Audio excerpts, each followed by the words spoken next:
Thanks for choosing BioBin, the innovative paper-based clinical waste container.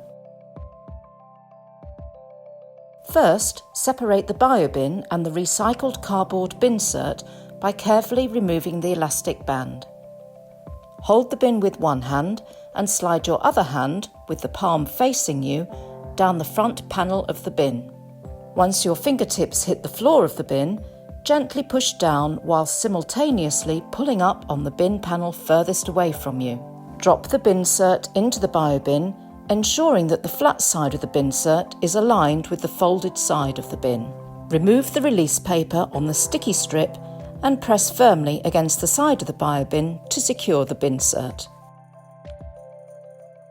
To secure the temporary seal, fold the BioBin along the guidelines and align the twist lock. Twist the turner to temporarily seal the bin. To seal the bin permanently, ensure the temporary seal is unlocked and remove the adhesive backing paper.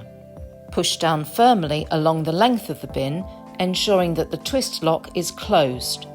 Finally, align the tabs with the dedicated panels at the sides of the BioBin and press down hard to ensure final closure. Thanks for watching.